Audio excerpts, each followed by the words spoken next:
Hey friends, welcome back. Thanks so much for joining us. I have back on the line Ole Dammegard from lightonconspiracies.com. And if you joined us in part one, we took you through the Berlin truck attack, and we learned some things that have probably never been shared anywhere else. And in part two, we're going to talk about the Russian ambassador to Turkey who was assassinated in Ankara on the same day of the Berlin attack. I believe it was December 19th. Is that right, Ole? What a coincidence. It is the exact same time. I think more or less the exact same, maybe a few hours before the attack in Berlin. I mean, we're talking, it's within hours, the attack in Swiss mosque, which has not been covered at all. It was just there being pumped out. And then the truck attack, which happened 2 minutes past 8 in the evening. And then you have this thing in Ankara where this Russian ambassador is said to have been shot dead. And you can see some of the footage it's dark outside. So I would say more or less in the same hours that this happened. From no false flag or no alleged terror attacks from almost before the election, and then nothing, and then 3 in one day, more or less on the exact same hour as Donald Trump is officially sealed as the new president. I don't know, what are the chances? Could they be part of the major distraction or a game that is a lot bigger than we're available or aware of? You tell me. I just point out the clues, and then it's up to you to make up your own mind. Well, look, this is an important one to talk about because geopolitically speaking, we know the wedge that is trying to be driven between, the White House and the Kremlin. And we know that had Hillary the Witch Clinton got back into the White House, it would have been more of the same, this divisive, marching towards World War III stance that she was going to take and that the State Department has been willing to take with Russia as NATO surrounds Russia. And Trump has said, I'd like to have a dialogue. Seems to make sense to those of us who are wired correctly. So I think this is very important geopolitically. Take us through what happened with the assassination of Andrei Karlov, the Russian ambassador to Turkey, and we'll jump here to slide 28. Well, if you go to slide 30. Yeah. Okay. So the official story is that the Russian ambassador was invited, and there was this art exhibition where it was Russia seen from a Turk's eye, like it was seen from a Turkish point of view. And if you look at a normal art exhibition, there would be quite a lot of people, important people invited to a vernissage like this. And especially if somebody, high-level person as a foreign ambassador, I would suggest that there would be quite a big crowd.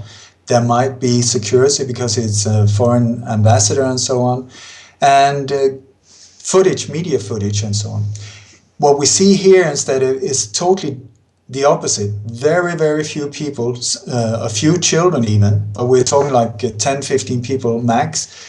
There are some camera footage and so on, no security and so on. So the official story is that Andrei Karlov started talking. There was an interpreter standing next to him talking. The whole thing was filmed with one TV camera, and also different still photographers were around, both from France and from Turkey.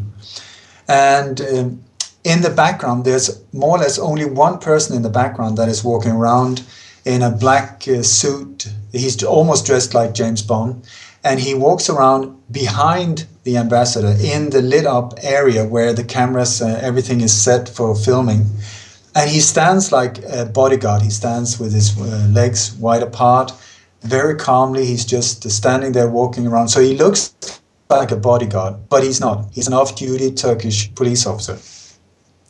And then suddenly, without no warning, he pulls out his gun. As far as I know, it's the Turkish Police Service sidearm. It's a 9mm Canik TP955 compact, and starts firing. And he fires in total 9 shots, where the ambassador goes down like a log. He just falls straight backwards and apparently dies more or less instantly. He does not move at all, and you can just see a little twist in one of his hands. But when you look at, there's two different video cameras filming this whole thing, and there's some weird things going on here, because the main camera is, as soon as the shot is fired, it zooms out so that it also gets the angle with the shooter. And to zoom out on a camera like that, that is quite well, you need to do a very conscious thing to press the zoom out. Otherwise, you would just leave it, you know. So somebody is doing a conscious effort to zoom out and get the footage of the shooter as well. But the camera is not aimed at him. It just looks shaky and like it's just happening. But anyway, so the other camera, which is a close-up on the ambassador, when the shot is fired, you will see that to the left of his thigh, on his left-hand side, something is like shot out, or either the image is manipulated with, or there's something exploding, or something is happening next to the left of the thigh. He goes down, but when you look at the slide 21, he lies on his back, not moving at all. And when you talk to assassins and so on, I've done that. What they say is, to kill someone, it's not easy, you know, to really, so you need to be very skillful and also know exactly how to kill someone. And a headshot, for instance, is not the best aim. You aim in a triangular area between the shoulder blades and so on, and also finish it off with a headshot. Here, there's nothing like that, and no blood whatsoever. No blood on the front, no blood coming out underneath him.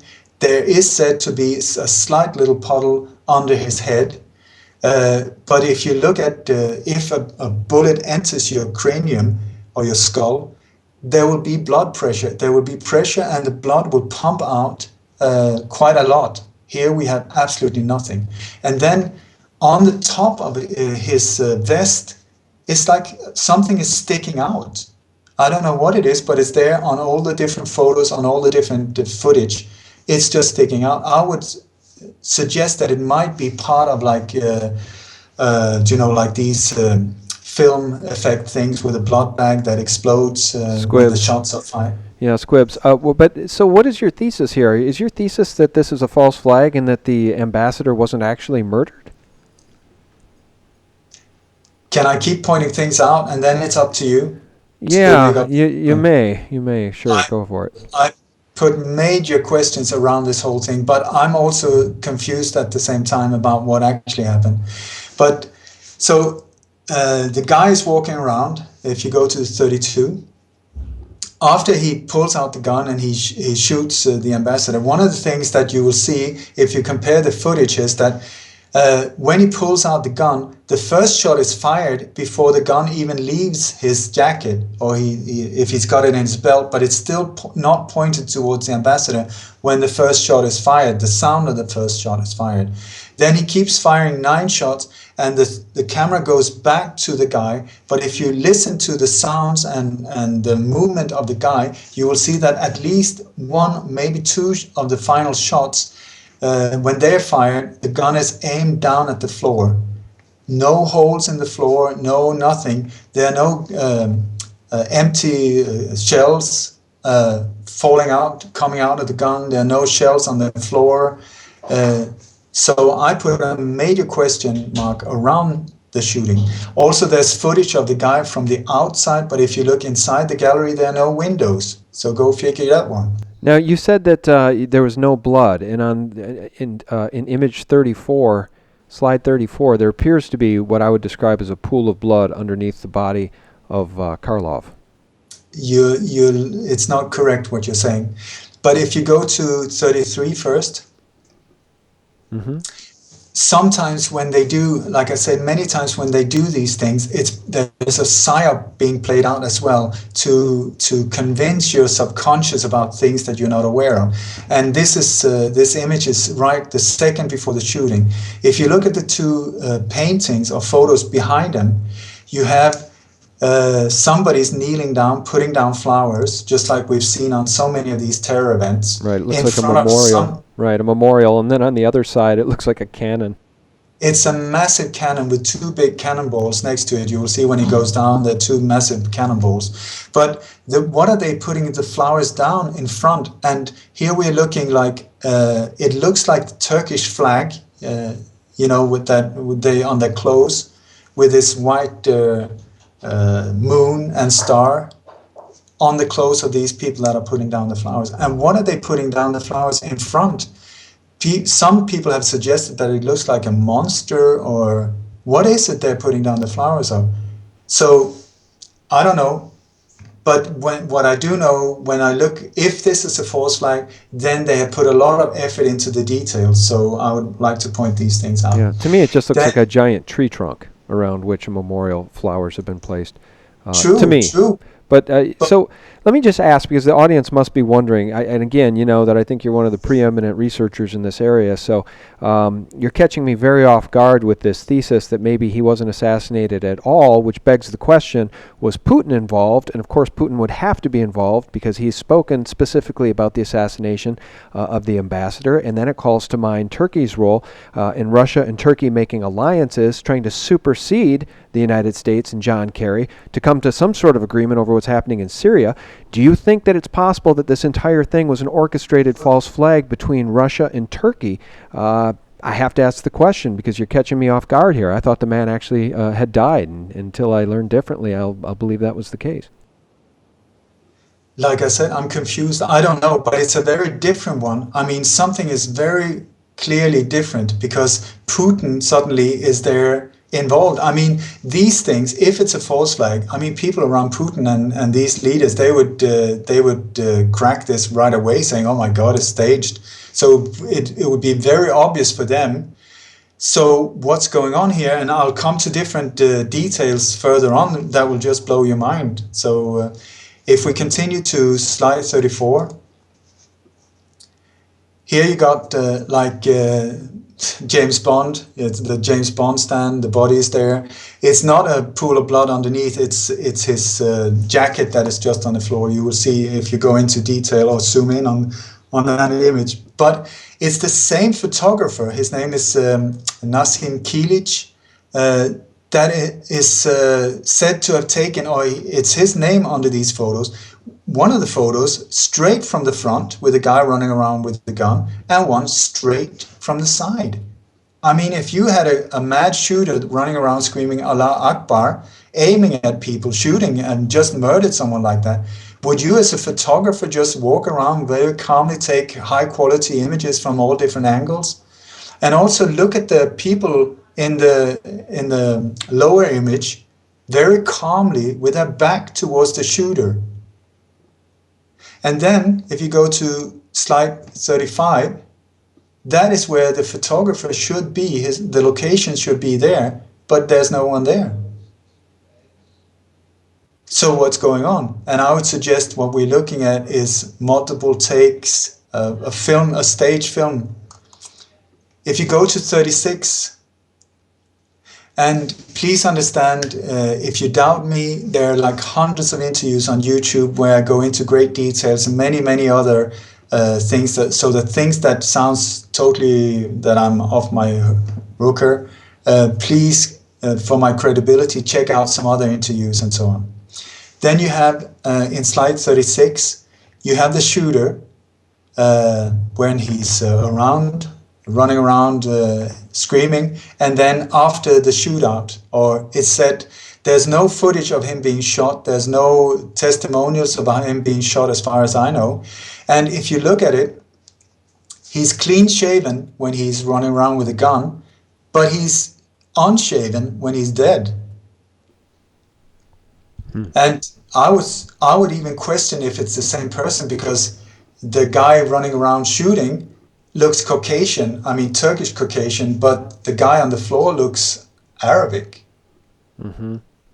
I hope you take us back to slides 28 and 29 at some point, because those are sort of compelling, given the new movie coming out again from Hollywood, Assassin's Creed. All right. Yeah. So please notice how this how he's lying, how he's being killed. And then we go back to slide 28.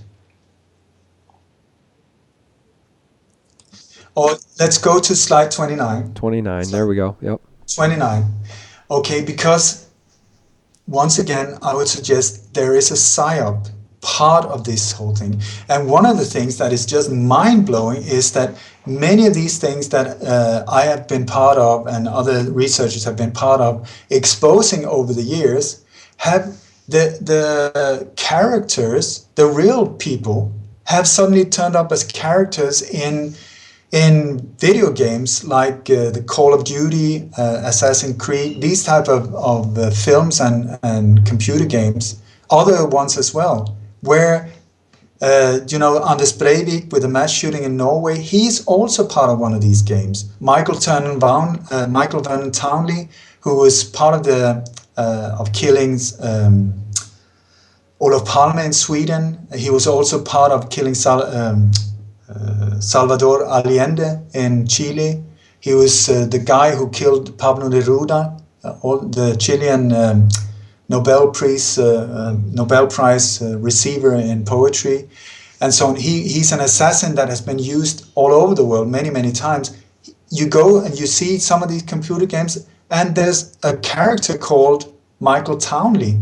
Operation 40, this ultra-secret hit team that I've been speaking about for years, it's in Call of Duty, Operation 40 there, and so on. So with that in mind, right across, if you look at slide 29, right across where this truck attack in Berlin happened, there was an obelisk, and next to it there is a like a poster thing with, at the moment, this film poster where the Assassin's Creed, where the guy is hanging upside down with some red on the sides.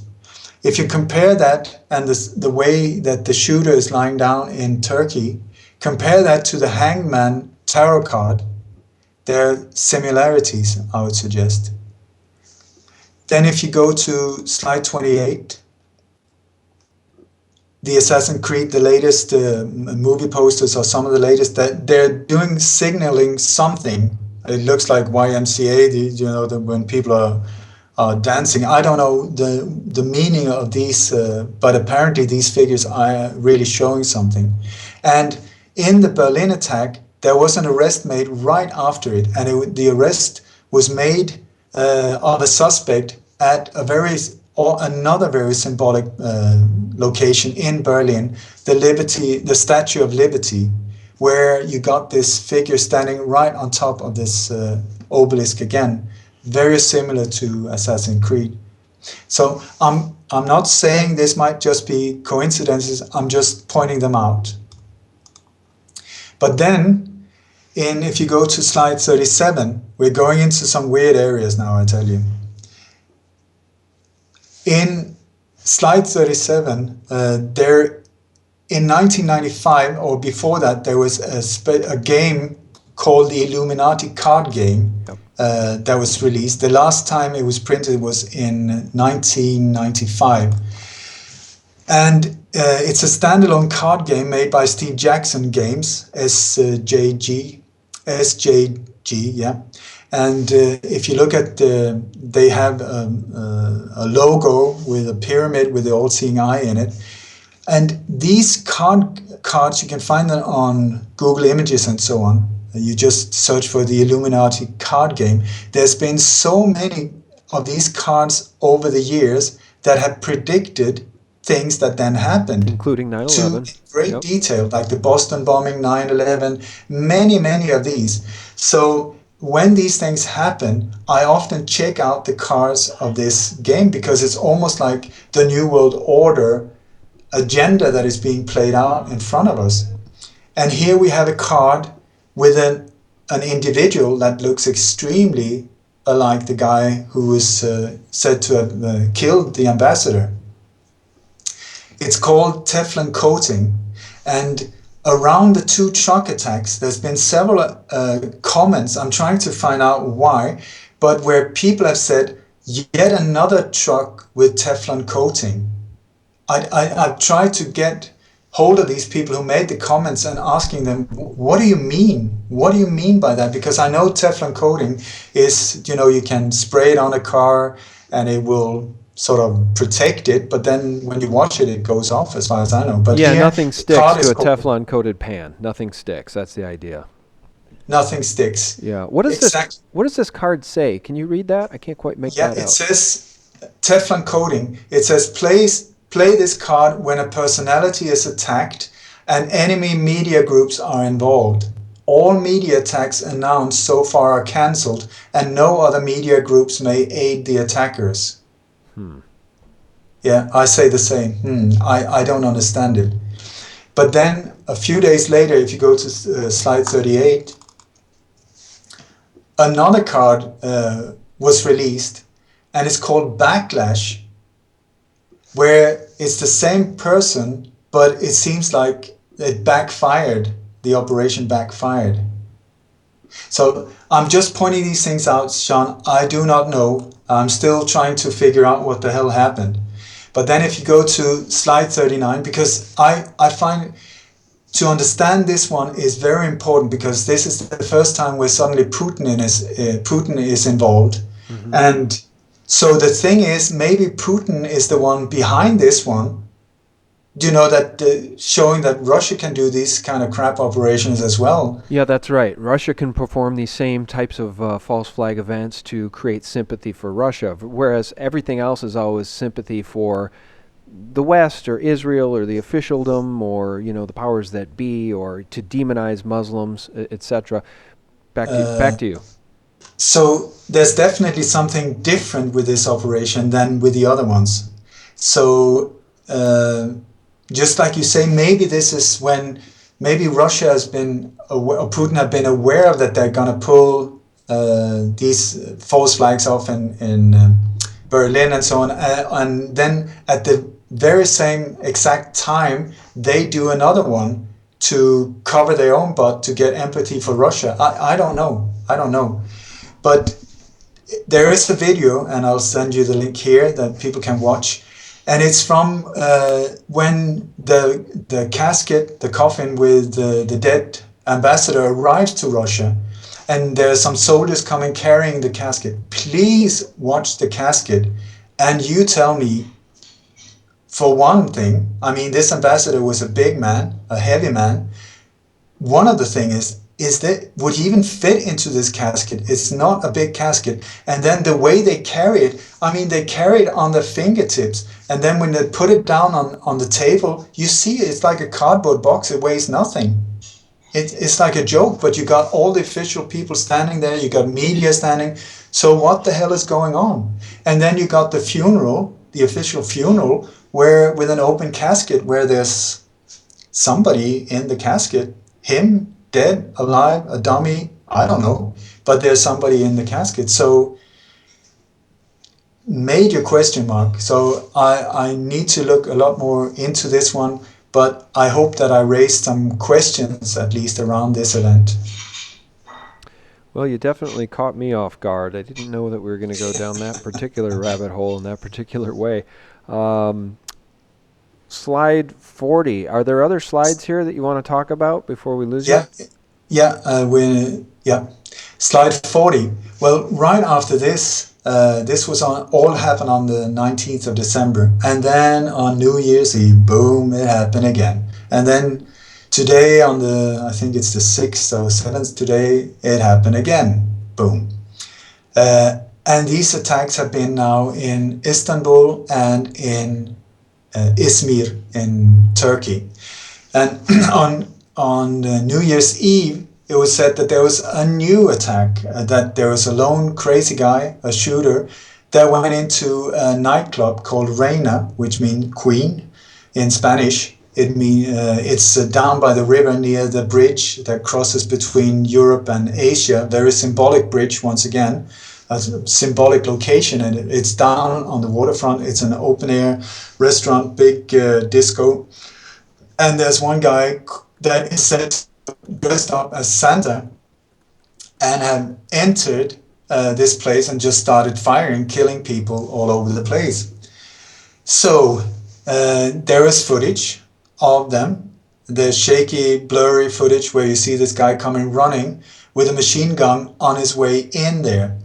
There are two different camera angles where he's been filmed, and in one of them you can see that he's shooting, and some shots are hitting a car that passes by.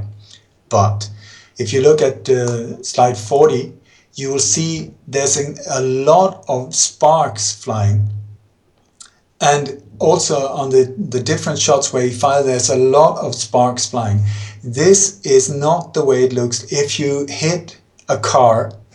If you shoot with an automatic rifle like that, it just enters the car, it goes right through the metal, or crashes the window. It does not make sparks. I mean, that is from a ricochet, where if it was like a tank or something like that, then we would have this kind of effect. But this effect is a film effect called fire sparks. You can buy them. They're at, what do you call it, adhesive. You can sort of, with stick-on, you can put them on walls or whatever. They're used in many different film sets, making a great effect. You had a typical example at the Dallas shooting, where the police officers were said to have been killed. I've been on location in Dallas. I've seen where the bullets hit. There are no bullet holes. They're just round marks where they've been glued on with this tape type of thing, and just exploded, making not a lot. They don't make a lot of sound. It sounds like firecrackers, but they make this very impressive effect that is good on film. So this thing right away shows me that part not true. That was not true. Then it said that he entered into this disco and started killing people right, left, and center. Then right after this happened, if you go to slide 41, the media was gagged because there was an ongoing police operation. What the hell is that? I mean, how can you gag media? Media is said to be free media and important and should cover it and take part of finding out the truth. But here it was just shut down. Absolutely nothing. You're not allowed to go there, look there, take photos, interview people, anything. Yeah, well, and we have this report from our friends over at 21st Century Wire. Turkish club shooting part 2, mistaken prime suspect. Turkish nightclub's security taken over prior to attack. We also have early reports, I believe, from eyewitnesses saying that there were at least 2 shooters. We see this time and time again, don't we, Ole, in these types of events. The eyewitness accounts don't often match up with what the official story is. It's the same, it's the same, it's the same. And here you have multiple victims. The only 2 that you see, as far as I've been able to see, except I've got some still photos of victims that really looks damaged or dead or wounded for the first time. But I don't know if you can trust these images either. But like you mentioned before, sometimes you have operations where there are real victims mixed with crisis actors. So it's like very confusing sometimes. But here, the victims that are being taken out and into ambulances, they have like a scarf around their leg. I mean, they're said to have been hit by an AK-47 or some kind of automatic rifle. If you're hit, you are really wounded. You mean, it's not something like you can just take a painkiller and go home and sleep it off. And here, just a little scarf around the leg. You know, they're being asked questions when they're being rolled into the ambulance very calmly. One American guy, well, I got shot in the leg, like this. No shock, no panic, no nothing like that. Yeah, and you found a very, very strong piece of circumstantial evidence here in slide 42. This reminds me a little bit of Jimmy Commet's Instagram page, where James Alefantis was, of course, invited by Megyn Kelly onto Fox TV for a PR opportunity in which she doesn't ask him about the kill room. She doesn't ask him about any of the really crazy photos and things that he had posted on his own Instagram page. And here we have something fairly important, I think, in slide 42. What did you find here?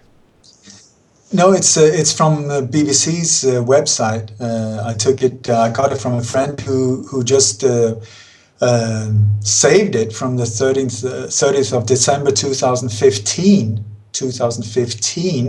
that the police officers in Istanbul will be donning Father Christmas outfits for their New Year's Eve patrols to go undetected among crowds and so on. Wow. And here we have that the shooter is said to have been like dressed as Santa. I mean, what are the chances? And there's a big, like a banderole or whatever you call it, like a massive big poster outside the club where some individual is hitting Santa as well, you know, with a fist.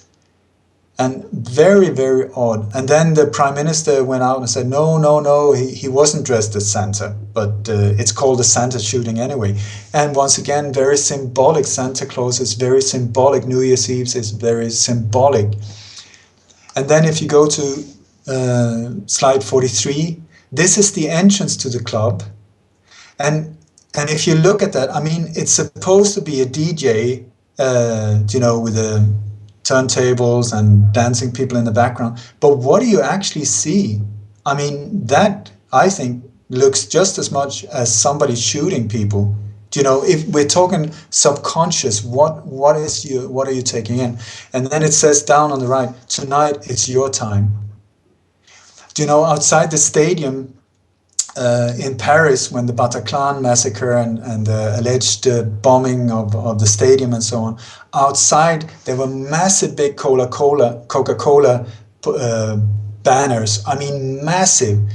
And it's just, when you look at it, they look happy and so on. But all of it, if you look upon the faces, if you look from a psychological point of view, these faces looks like they're in massive pain, screaming, and the whole poster is like blood, and it just looks awful.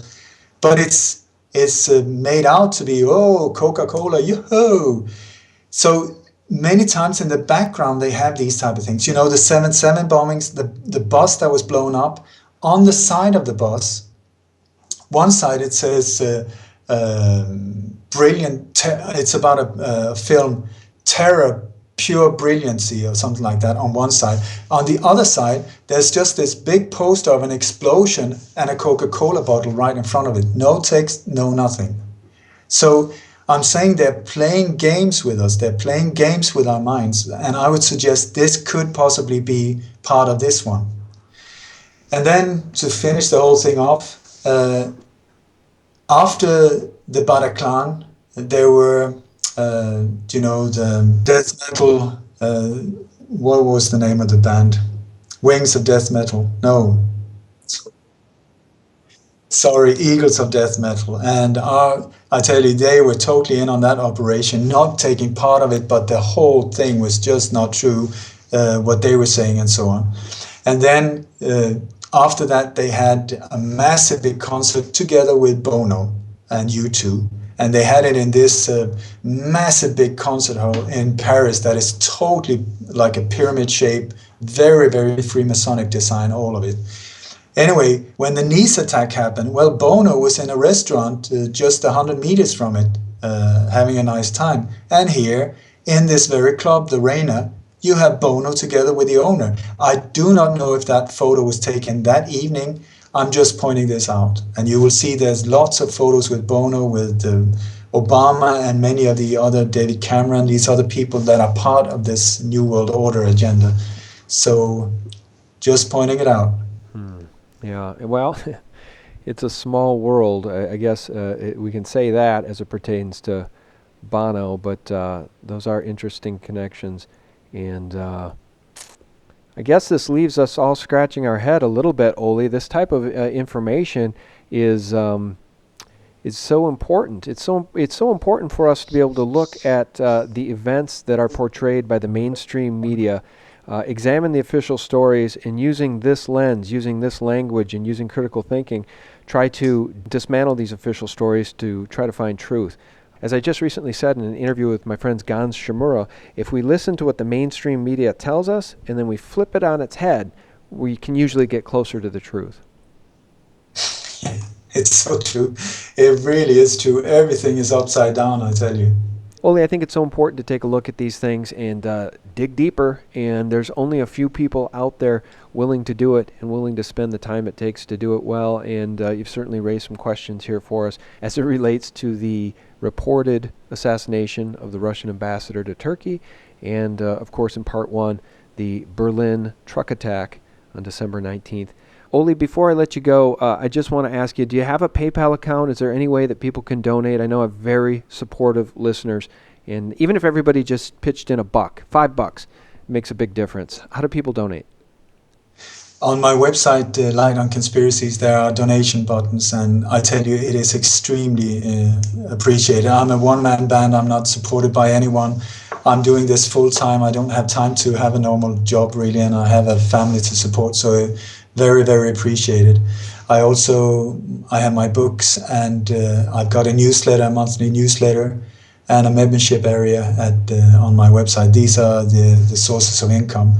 So I also want to say that I try to use the income that I get to get on location when these operations happens. I try to go there as soon as possible and on location expose what actually happened. Look at the evidence, look at the clues, speak to people, try and find out where are the victims, where they're buried, all of these things. And I'm also in the middle of making a series of documentaries where I've been, like I said, to many of these different locations with an undercover camera filming on location. And the idea is to make a series of like maybe 10, 15 programs where we take one of these false flags at a time and just totally debunk the official story. And I tell you, when you see it, the difference between the official version and then you put it side by side with the real evidence, it is mind-blowing. I don't have to convince anyone. I made a pilot and I've showed it to people in different areas. Hollywood, there's some producers, they're interested. I've got backup from Jim Fetzer, Jim Morris, other people like that, Nick Colostrom. Because when you put them next to each other, I mean, discussion over. It's just like up against Mike Tyson. Boom. The truth just speaks its own language. And that is what I love. There's no room for discussions or quarrels. It's just 10 and up, boom. Because the real evidence and the real truth is so heavy compared to all of these lies. Well, it sure is. And guys, I know so many of you will email or leave comments. How can I help? How can I make a difference? What can I do? One of the ways you could really truly help is by supporting Ole. He's on our side, So visit lightonconspiracies.com, sign up for a membership, hit the donate button, buy a book, do whatever you can. This is one of the good guys out there on behalf of humanity. Our guest has been Ole Dammegard. The website is lightonconspiracies.com. Ole, God bless. God bless you, Sean. All right. Thanks, buddy. And guys, thank you for tuning in. If you enjoyed this interview and part 1, please do hit the like button and spread it within your own sphere of influence on social media. And thanks so much for visiting us every day at sgtreport.com, thelibertymill.com, and thephaser.com. Real news 24/7. God bless. Bye-bye. The people are increasingly acquiescent and improperly informed. They are given directives that are utterly fictitious and false, and they believe them with all their might. That's what's a crying shame.